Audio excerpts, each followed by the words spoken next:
What's up guys, j'espère que vous allez bien. Aujourd'hui, je vous fais une petite vidéo pour vous expliquer pourquoi je n'ai pas d'argent. En gros, je vais séparer la vidéo en 4 parties. Au début, on va parler du money management. Ensuite, on va parler de l'inflation. Pour ceux qui me connaissent, vous savez que c'est un sujet sur lequel je suis très farouche. Ensuite, on va parler du potentiel de croissance du Bitcoin et finalement, on va terminer avec parier contre l'économie. Mais avant, je vous laisse une petite introduction. Wow. Avant de commencer, on doit mettre quelques petites choses au clair pour éviter tout malentendu. Cette vidéo est une simple présentation de mon point de vue et ne doit en aucun cas être considérée comme étant un conseil en investissement. Tout conseiller financier doit être agréé par l'AMF, l'autorité des marchés financiers, ce qui n'est absolument pas mon cas. Je ne suis qu'un jeune homme qui partage sa passion et ses idées sur Internet. Mon but est de vulgariser et présenter simplement des concepts complexes. Lorsqu'on vulgarise, on perd de l'exactitude et certaines des informations présentées ne sont pas forcément exactes, mais présentent une idée générale et facile à interpréter pour un public sans expertise. Je vous incite fortement à faire vos propres recherches auprès de différentes sources et de ne jamais prendre de décisions uniquement basées sur mes vidéos. Merci et bon visionnement. Donc pour ceux qui me connaissent, qui savent un peu mon background, j'ai fait une technique en comptabilité au cégep. Ensuite, je suis allé à l'université, j'ai étudié en administration, en entrepreneuriat et en finance.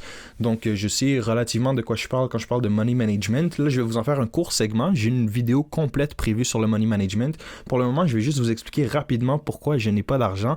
Je dis ça parce que ça fait punch. En fait, j'ai toujours un peu d'argent. J'ai toujours de 3 à 6 mois d'argent cash pour payer les factures, les trucs.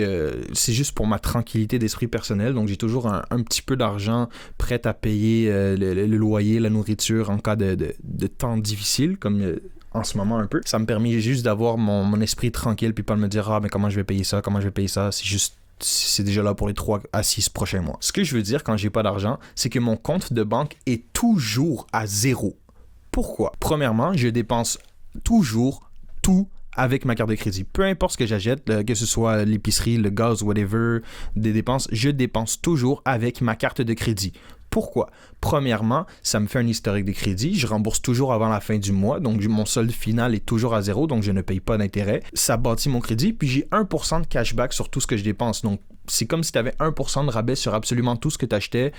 Si tu peux payer ton téléphone, ton Wi-Fi, tes factures avec ça, va chercher ton 1% de rabais surtout. Puis même, je sais qu'il y a des cartes de crédit qui offrent des 2-3% de cashback. Donc, je trouve que c'est un outil très avantageux à utiliser dans mes transactions quotidiennes. Donc, pourquoi le compte est toujours à zéro? Ben, en fait, dès que je reçois de l'argent, donc dès que j'ai ma paye, dès que j'ai une source de revenus qui m'envoie un virement ou quoi que ce soit, dès que je reçois de l'argent dans mon compte, il est directement parti. Premièrement, comme je viens de dire, je dépense toujours avec ma carte de crédit, donc je vais rembourser la carte. C'est toujours la première chose que je fais, remettre la solde de la carte de crédit à zéro. Ensuite, qu'est-ce que je fais? Je vais investir, je vais acheter des bitcoins, je vais acheter des actions, je vais acheter des actifs au potentiel de croissance. Quelque chose qui peut faire croître de la valeur puis qui peut m'enrichir d'une certaine façon. Puis troisièmement, je vais rembourser de la dette, mais là, je parle de la dette, je parle pas de carte de crédit, je parle de dette à faible taux d'intérêt. Personnellement, j'ai une marge de crédit étudiante à 3,45% d'intérêt, ce qui est vraiment faible puis vraiment très avantageux, que j'utilise énormément puis que j'ai utilisé pour, entre autres, investir parce que je sais que je peux obtenir plus que 3,45% de retour sur investissement que l'intérêt que je vais payer. Donc, au final, je garde le gain. Quand on parle de dette, il y a de la bonne et de la mauvaise dette. Comme je viens de dire, j'ai une marge de crédit à 3,45% d'intérêt. Donc, ça, personnellement, je considère ça comme étant de la bonne dette. Pourquoi? Parce que je l'ai utilisé premièrement pour étudier, je l'ai utilisé pour investir, puis c'est un très faible taux d'intérêt, donc c'est très facile à rembourser, puis ça dégénère pas. Une mauvaise dette, c'est quelque chose que, premièrement, à haut taux d'intérêt, comme une carte de crédit à 19,99% d'intérêt, c'est les pires dettes à conserver.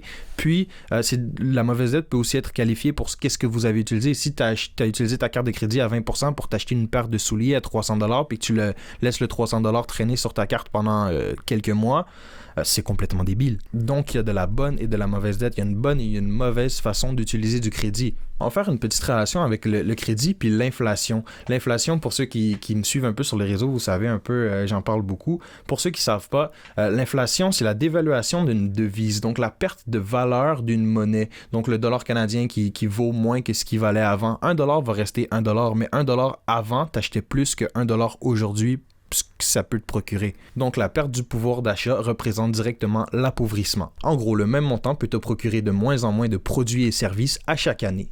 Le gouvernement vise une inflation d'environ 2% par année. C'est le taux qu'ont déterminé les économistes pour évaluer si une économie est saine et croissante. Donc, pour qu'une économie croître et soit en bonne santé, se développe, elle doit avoir une inflation d'environ 2% par année. Donc, que vous le vouliez ou non, le gouvernement vise à faire perdre 2% par année à la valeur de votre argent. C'est littéralement ça. Comment ils font ça? Ben, premièrement, on appelle ça l'assouplissement quantitatif. C'est une jolie expression qui veut dire imprimer de l'argent à partir de rien. Donc, plus on imprime d'argent, plus il y en a en circulation. Plus il y a quelque chose en circulation, plus il y a d'offres. En économie, plus il y a d'offres, moins il y a de valeur, plus le prix descend. Donc, plus il y a de billets en circulation, plus on a besoin de billets pour se procurer un même produit et service. Je ne sais pas si c'est clair comment je l'explique. Aussi, à prendre en considération dans l'inflation, il y a la vélocité de la monnaie, donc le nombre de fois un dollar est échangé au cours d'une année. Exemple, que j'ai un billet de 20 $, ben moi je vais aller le dépenser à la pâtisserie, le pâtissier à la pâtisserie, puis le pâtissier il va payer ses fournisseurs, le fournisseur va payer son employé, son électricité, ces choses, son employé il va aller dépenser l'argent. Combien de fois un même billet est dépensé dans une année au sein d'une économie?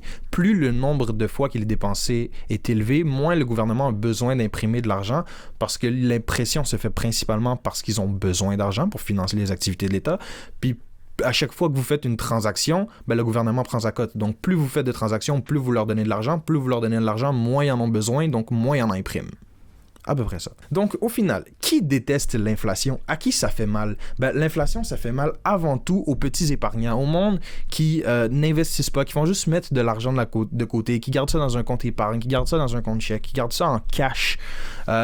Tout ce que tu mets de côté perd de la valeur jour le jour. Là. Exemple, là, ton grand-père a économisé toute sa vie. À son époque, là, 100 $ par mois, c'était énorme, mettre ça de côté. Ben, le 100 $ par mois qui s'est cassé la tête à mettre, puis ici, il te le lègue aujourd'hui. Toi, tu peux pas faire ce que lui pouvait faire avec ce 100 $-là. Il a perdu sa valeur. Pourtant, c'est le même montant. Il y a beaucoup de gens qui confondent montant et valeur. Puis ça, on va en revenir bientôt. Qui d'autres détestent l'inflation? Ben, c'est les gens qui ont déjà de la difficulté à arriver. Donc, le monde qui ont déjà de la difficulté à payer toutes leurs factures, qui sont déjà pris à la gorge, qui arrivent déjà à peine, ben, mets-leur le litre à 2,15, puis augmente de 20 à 30% leur facture d'épicerie, puis tu viens de les noyer, tu viens de leur forcer à couper là où on peut pas nécessairement couper dans la vie. Donc les petits épargnants puis les gens qui font pas beaucoup d'argent puis qui vivent déjà au maximum de leurs limites sont les grands perdants de l'inflation. De l'autre côté, qui aime l'inflation? C'est qui les grands gagnants de l'inflation? Ben, c'est les gens qui ont des actifs, puis c'est les gens qui ont de la dette. Puis c'est là qu'il faut faire la différence entre prix et valeur, qui sont deux choses complètement différentes. L'argent, quand il perd de sa valeur, les actifs montent en prix. Donc, tu as besoin de plus d'argent pour te procurer un même actif. Donc, le prix va augmenter. Donc, si tu possèdes un actif, l'argent perd de sa valeur, mais tu vas obtenir plus d'argent, un plus gros montant pour ton actif que tu en aurais obtenu sans l'inflation. Donc, dans un sens, en termes de montant, tu es plus riche. De l'autre côté, les gens qui ont de la dette, l'inflation vient faire perdre de la valeur à ta dette. Ce que tu dois quand tu le rembourses, vaut moins qu'au moment où tu l'as emprunté. Donc, pour revenir à mon exemple de marge de crédit à 3,45%, ben, exemple que j'emprunte 1000 $, puis je le laisse dessus pendant un an, à la fin de l'année, je vais avoir payé 34,5 $ en intérêt, donc je vais devoir rembourser 1034,50 $. Mais ce 1034,50 $-là, l'année prochaine, il vaut moins de 1000 $ aujourd'hui si on considère que l'inflation va continuer à son rythme de 7%. Donc, quand ton taux d'intérêt d'emprunt est plus faible que le taux d'inflation, tu t'enrichis à emprunter. Il n'y a personne qui va te l'expliquer. Même moi, j'ai fait des années d'études en comptabilité, en finance, en administration. Il n'y a personne qui parle de ça. Quand tu empruntes à un taux plus faible que le taux d'inflation, tu t'enrichis à emprunter parce que ce que tu vas rembourser va valoir beaucoup moins que ce que tu as pris. Fait que si tu empruntes pendant de l'inflation, puis tu réussis à le placer, puis à faire des intérêts, puis à faire de l'argent, non seulement tu vas faire un plus gros montant, tu vas rembourser moins en termes de valeur. Fait qu'au final, tu es gagnant des deux côtés. Donc, qui aime l'inflation? Les gens qui ont des actifs puis les gens qui ont de la dette. De la dette à faible taux d'intérêt, bien évidemment. Maintenant, je voudrais parler du potentiel du Bitcoin. Si tu fais partie des gens qui pensent mettre 100 $ puis devenir millionnaire, peut-être un petit peu 10 ans trop tard pour ça, je suis vraiment désolé, mais il y a encore énormément de potentiel dans le Bitcoin. En ce moment, au moment où je tourne la vidéo, le Bitcoin est environ à 30 000 $ US et le market cap, donc la valorisation totale de tous les Bitcoins, est environ à 0,57 trillion, donc un demi-trillion de dollars. Pour ceux qui ont vu ma dernière vidéo, le Bitcoin est égal à l'or 2.0, vous savez que je fais beaucoup de parallèles entre le Bitcoin et l'or. Le market cap de l'or, donc la valorisation totale de tout l'or qui est sur Terre, est environ à 11,61 trillions. Donc, pour que le Bitcoin atteignent le niveau de l'or en termes d'importance, on est déjà sur un x20. Donc, si tu penses transformer 100$ en 1 million, c'est pas possible. Mais si tu veux faire un x10, x20, x30 sur les 5 à 10 prochaines années, selon moi, le Bitcoin, c'est le bon endroit où mettre son argent. C'est pour ça que je ne garde aucun dollar canadien. Dès que j'en ai, j'achète des Bitcoins ou je claire de la dette. Parce que je sais que mes dollars canadiens vont perdre de la valeur alors que mes Bitcoins vont en prendre. Donc, ce serait juste illogique de conserver des dollars canadiens quand tu comprends tout ça. Pourquoi j'ai autant foi en le Bitcoin niveau pour que ça monte? On va même pas parler des fondements, on va pas parler de à quoi ça sert, on va vraiment juste parler d'économie, d'offre et de demande et de quantité, donc de supply, de quantité accessible. Le prix de tout actif est basé sur deux choses, uniquement deux.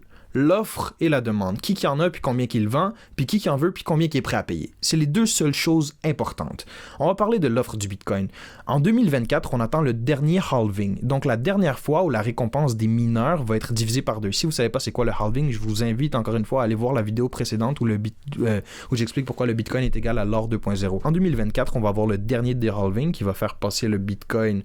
Les récompenses en Bitcoin, je pense à 1,75 Bitcoin par bloc, qui est vraiment pas beaucoup. Donc, la quantité que les mineurs vont pouvoir mettre en circulation va diminuer. Donc, une diminution de l'offre, économie, augmentation du prix. Jusque-là, vous me suivez. Ensuite, tu as les gens qui sont un peu comme moi, ce qu'on appelle les hodlers, les gens qui vont acheter du Bitcoin puis qui vont le garder pour toujours. Moi, mes Bitcoins, je vais probablement en léguer à mes enfants. Même pas probablement, c'est sûr à 100% qu'il y en a sur mon testament. J'achète ça parce que pour moi, c'est la devise de demain, c'est l'argent de demain, donc je le garde. Puis mon but, c'est pas de le revendre plus cher, c'est de l'utiliser. C'est qu'un jour, je sais que tous les commerces vont l'accepter, puis je vais juste aller dans un commerce puis payer mes trucs en Bitcoin. J'en aurai plus besoin du dollar canadien, je me départis de tout ça. Donc les gens là qui sont comme moi puis qui hodl, ça veut dire qu'ils achètent du Bitcoin sans jamais le vendre, réduisent la quantité en circulation. On sait qu'il y a maximum 21 millions de Bitcoin qui peuvent être mis en circulation. Retire tous ceux des hodlers, les gens qui en achètent, qui mettent dans un portefeuille, puis qui ne vendront jamais. Fait que la quantité réelle du Bitcoin peut aller jusqu'à 21 millions, mais la quantité échangée, le marché du Bitcoin n'ira jamais à 21 millions. C'est comme le marché immobilier. Tu as des maisons en vente, mais ce n'est pas toutes les maisons en vente. Tu n'auras jamais toutes les maisons en vente en même temps. Puis si ça arrive, ben, tu vas avoir le plus gros crash immobilier de l'histoire. Mais tu as des gens qui achètent une maison, puis quand ils l'achètent, c'est pour aller mourir là. Ils n'ont pas l'intention de la vendre dans 5, 10, 20 ans. Fait que ça retire des maisons de l'inventaire du marché, donc ça fait augmenter la valeur. Ça fait augmenter le prix. Donc, avec les halvings, l'augmentation du nombre de holders, donc avec la diminution du supply mis en circulation, puis avec le retrait du supply par tous les gens comme moi qui en achètent pour le garder puis le conserver bien chaudement ou froidement dans un cold wallet, ajoute à ça, au niveau de la demande, une adoption mondiale. On a un pays, guys, qui a adopté le Bitcoin comme monnaie légale. 44 pays se sont rencontrés au Salvador pour avoir une conférence sur comment bancariser les gens qui sont débancarisés, parce que tu as beaucoup de monde, beaucoup de personnes à travers le monde qui n'ont pas de compte de banque, qui n'ont pas accès à rien de tout ça. Comment Bitcoin peut régler ce problème-là puis donner accès à des ressources financières à ces gens-là. Donc, tu as vraiment beaucoup de gens qui sont en train de s'intéresser à ça, à se pencher là-dessus, autant des personnels, des individus comme moi puis toi, des sociétés, des entreprises qui veulent en rajouter sur leur balance sheet, sur leur bilan, puis qui vont commencer à accepter les Bitcoins comme paiement. Plus là, tu rajoutes des États, littéralement, des gouvernements, des pays. Beaucoup de gens vont demander du Bitcoin. Beaucoup de gens vont avoir besoin de Bitcoin. Il y en a 21 millions. On ne peut pas tous en avoir un. C'est impossible. On ne peut pas. Quand tu fais le calcul puis tu compares le nombre de Bitcoin maximum en circulation puis la quantité de personnes sur Terre, on peut avoir environ 0,003 Bitcoin chacun. Donc, si tu en as un, vraiment, si tu en as un, je te garantis, tu vas faire partie du top 21 millions des plus riches, des personnes les plus riches. Puis des millionnaires, en ce moment, je pense qu'il y en a 60 millions de millionnaires. Voilà, c'est une question de chiffres. Pour terminer, j'aimerais parler de l'expression parier contre l'économie, puis je considère que c'est un peu ce que je fais avec ma stratégie de toujours avoir de la dette à faible taux, ne jamais conserver d'argent, puis tout mettre mon argent dans le Bitcoin ou dans les actions. Avoir zéro dans la banque, ben, c'est pas bon pour le système bancaire. Eux, ils font de l'argent avec ton argent que tu déposes. Fait que quand tu laisses pas d'argent là-dedans, ils en font pas avec ton argent.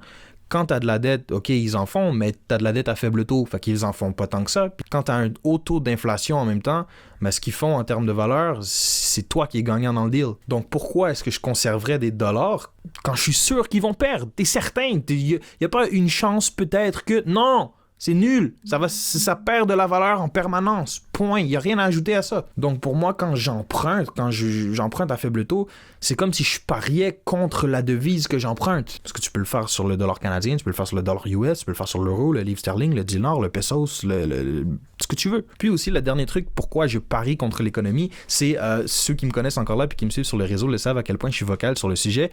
Notre gouvernement libéral a géré la crise comme une merde. Ils ont lockdown l'économie, ils ont fait mal à un paquet de business, ils nous ont affaiblis, ils ont donné des stimulus, ils ont imprimé de l'argent de façon incroyable. Je vous affiche ici le M2 Money Supply. Le M2, c'est la masse monétaire d'argent en circulation au sein de l'économie. Il a explosé depuis le début du COVID. Environ 20-25% de l'argent qu'on a en circulation en ce moment n'existait pas avant le COVID. Puis après ça, on se demande pourquoi il y a beaucoup d'inflation, puis on essaie de mettre ça sur la faute à Poutine. Non, guys, c'est pas de la faute à Poutine, c'est pas de la faute de la guerre, c'est de notre faute à nous. On a trop imprimé d'argent, on s'est fait donner des stimulus, on a dépensé comme des imbéciles. Voilà le résultat. Puis là, tranquillement, puis on n'en a pas fini avec l'inflation. Puis tranquillement, on se rapproche. J'ai peur qu'on finisse comme le Zimbabwe ou le Venezuela récemment, qui ont eu des devises qui ont complètement craché, ou encore l'Allemagne un petit peu avant la Deuxième Guerre mondiale, qui a été une des raisons pourquoi la Deuxième Guerre mondiale a eu lieu. Je pense que c'est en 1934, si tu étais millionnaire en Allemagne, il faudrait vérifier les années, mais si je ne me trompe pas, en 1934, si tu es millionnaire en Allemagne, en 1938, en moins de 5 ans, tes millions ne valent plus rien. T'es rendu pauvre. T'étais millionnaire, tu faisais partie de la monarchie, de tout ce qui est riche, les aristocrates, tout ce que tu veux. Maintenant, t'es pauvre parce que l'argent, à moins que tu possédais des buildings, tu possédais des trucs, là, t'as encore moyen. Mais si t'avais vraiment de l'argent dans des comptes, t'avais de l'argent cash, ça vaut plus rien.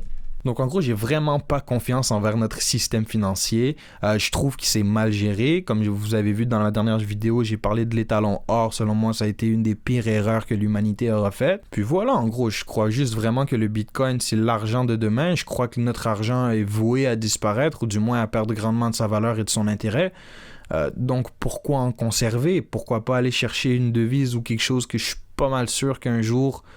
mes enfants vont payer leur hypothèque avec. Bref, pour conclure cette vidéo, j'ai pas d'argent dans le sens que je garde toujours le moins possible de dollars canadiens, de 3 à 6 mois de facture pour avoir une tranquillité d'esprit.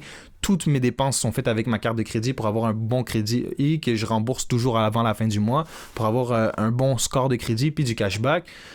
Tout l'argent qui rentre dans mon compte sort immédiatement. Donc, mon compte chèque est constamment à $0. Dès qu'il y a de l'argent qui rentre, j'achète des bitcoins ou des actions et je rembourse de la dette. Puis, tant que l'inflation est élevée, je m'enrichis en faisant ça. Donc, je crée de la valeur en jouant simplement avec des chiffres et des comptes parce que je comprends comment ça fonctionne.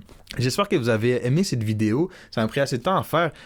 J'espère que vous allez prendre quelques petits trucs puis les mettre en pratique. J'ai pas le droit de vous conseiller quoi que ce soit, mais si vous, de votre gros bon sens, vous trouvez que ce que je dis, ça fait du sens puis vous décidez de le mettre en application, c'est vous que ça regarde. Dans la prochaine vidéo, je vais faire des debunks sur quelques faits que les gens pensent sur le Bitcoin qui sont simplement faux. Bonne journée.